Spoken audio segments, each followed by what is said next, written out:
રહેશે, કોનું પલડું ભારે છે તે જોવાનું રહેશે।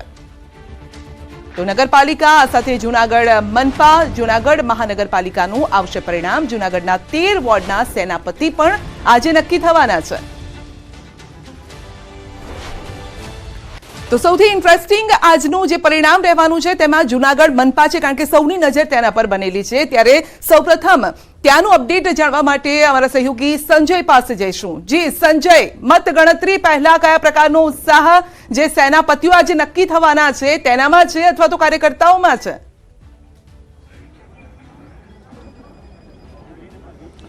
બિલકુલ સંધ્યા, જે છે સ્થાનિક સ્વરાજના સંગ્રામનો આજે પરિણામનો દિવસ છે અને જે જૂનાગઢ મહાનગરપાલિકાને લઈને જૂનાગઢની કૃષિ યુનિવર્સિટીનું જે મત ગણતરી કેન્દ્ર છે, હું સીધા પહેલાં દ્રશ્ય સંધ્યા આપને બતાવવાનો પ્રયાસ કરીશ। હાલ આપ જે દ્રશ્ય જોઈ શકો છો કે અહીંયા જે મત ગણતરી કેન્દ્ર છે ને તમામ જે કેન્દ્રના જે એન્ટર પોઈન્ટ છે તમામ જગ્યાએ પોલીસનો ચાંપતો બંદોબસ્ત ગોઠવવામાં આવ્યો છે અને સાથે સાથે જે પણ લોકો જે છે તે મતગણતરીની સાથે સંકળાયેલ સ્ટાફ હોય કે પછી ઉમેદવારો હોય કે પછી જે પણ જે કર્મચારીઓ હોય તો તેઓને તમામને લોકોને ચેક કરીને જ અંદર પ્રવેશ આપવામાં આવી રહ્યો છે। મોબાઈલ લઈ જવા પર પણ પ્રતિબંધ લગાવવામાં આવ્યો છે અને એ દ્રશ્ય પણ હું આપને બતાવીશ। એ જ્યાં જે જગ્યાએ મત ગણતરી કેન્દ્ર છે એ કેન્દ્રની બહારના ત્યાં પણ પોલીસનો પોઈન્ટ, એટલે કે અલગ અલગ જે કહેવાય કે જે તબક્કામાં જે પોલીસનો બંદોબસ્ત રાખવામાં આવ્યો છે ને જેમ 9 વાગે આ મતગણતરી શરૂ થવાની છે, પોસ્ટલ બેલેટ માટેની જે પેટીઓ જે છે તે પણ મતગણતરી કેન્દ્ર પર પહોંચી ચૂકી છે અને 9 વાગે શરૂઆતમાં પોસ્ટલ બેલેટ જે છે તેની મતગણતરી શરૂ થશે અને ત્યારબાદ ઈવીએમ જે છે કે તેની મતગણતરી જે છે તે શરૂ થશે।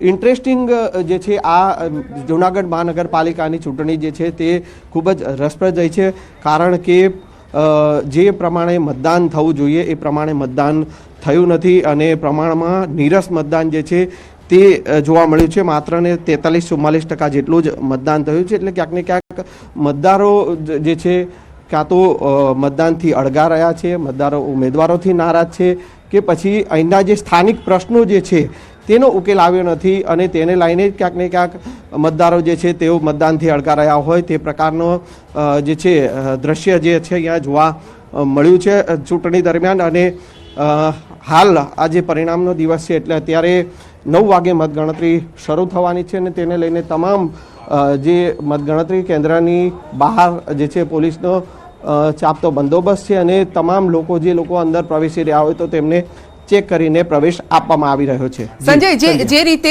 આપ છેલ્લા ઘણા દિવસોથી આપ આ બેઠક પર નજર રાખીને બેઠા છો, મનપા પર નજર રાખીને બેઠા છો, ઘણા બધા મુદ્દાઓ આવી રહ્યા છે, સાધુ સંતોનો વિવાદ હોય કે બીજેપી જ અંદર સામે લડતી હોય એ પ્રકારના વિવાદો પણ સામે આવ્યા છે।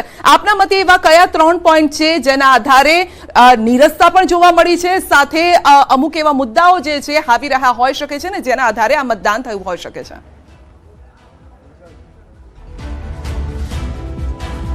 બિલકુલ સંધ્યા, જે ચૂંટણીને લઈને જે મતદાન જે થયું અને જે મતદાનમાં મતદારોનો જે નીરસતા જે જોવા મળી ને તેમાં અલગ અલગ મુદ્દાઓ જે છે તે પણ જે છે તે જાણવા જરૂરી છે અને ખાસ કરીને એ પણ હું આપને જણાવીશ કે જ્યારે મતદાનનો દિવસ હતો ને એ દિવસે લગ્નસરાની મોસમ હતી, એટલે સ્વાભાવિક છે કે લગ્ન પ્રસંગમાં પણ લોકો જે છે અટવાયેલા રહ્યા હોય અને તેઓએ મતદાનથી દૂર રહ્યા હોય।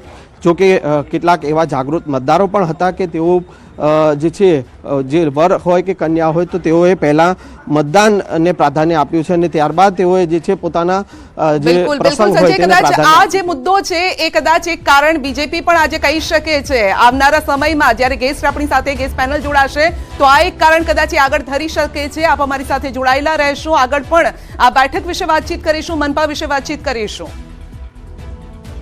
અને હવે વાત વલસાડની। વલસાડ જિલ્લાની 3 પાલિકાની મતગણતરી થશે। વલસાડ પાલિકાના 11 વોર્ડ, 44 બેઠક, વોર્ડ નંબર 8માં ભાજપ 7 બેઠક પર બિનહરીફ, તો ભાજપના 4 ઉમેદવાર બિનહરીફ। વોર્ડ નંબર 9માં ભાજપનો 1 ઉમેદવાર બિનહરીફ। વોર્ડ નંબર 10માં ભાજપના 2 ઉમેદવાર બિનહરીફ।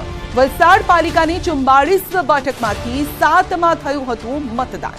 તો વલસાડ પાલિકામાં 53.25% મતદાન થયું હતું. વલસાડની પારડી પાલિકાના 7 વોર્ડની 28 બેઠક, 1 બેઠક ભાજપ બિનહરીફ, 27 બેઠક પર મતગણતરી. પારડીમાં ભાજપ અને કોંગ્રેસ વચ્ચે સીધી ટક્કર છે. પારડી પાલિકામાં 64.5% મતદાન થયું હતું. તો વલસાડની ધરમપુર પાલિકાના 6 વોર્ડની 24 બેઠક, ધરમપુર પાલિકામાં એક પણ બેઠક બિનહરીફ નહીં. અગાઉ કોંગ્રેસના 6 ઉમેદવારોએ ફોર્મ પરત ખેંચ્યા હતા. ધરમપુર પાલિકામાં 66.44% મતદાન થયું હતું. વલસાડની 2 તાલુકા પંચાયતની 3 બેઠક પર પેટા ચૂંટણી. ઉમરગામ તાલુકા પંચાયતની કસાણા 1 બેઠક પર મતગણતરી. ઉમરગામ તાલુકા પંચાયતની સરીગામ 2 બેઠક પર મતગણતરી. કપરાડા તાલુકા પંચાયતની જે બેઠક છે ઘોટણ બેઠક પર મતગણતરી. તો કેટલીક બેઠક બિનહરીફ પણ થઈ છે. આ સાથે સાણંદની વાત કરીશું. સાણંદ પાલિકાની થોડી વારમાં મતગણતરી. સાણંદ પાલિકાના 7 વોર્ડની 28 બેઠકોની મતગણતરી. 63 ઉમેદવારોના રાજકીય ભાવિનો આજે ફેસલો. સાણંદ પાલિકામાં 7 રાઉન્ડમાં થશે મતગણતરી. તો અત્યારે બંદોબસ્ત પણ ગોઠવી દેવામાં આવ્યો છે અને સ્ટાફ પણ પહોંચી ચૂક્યો છે.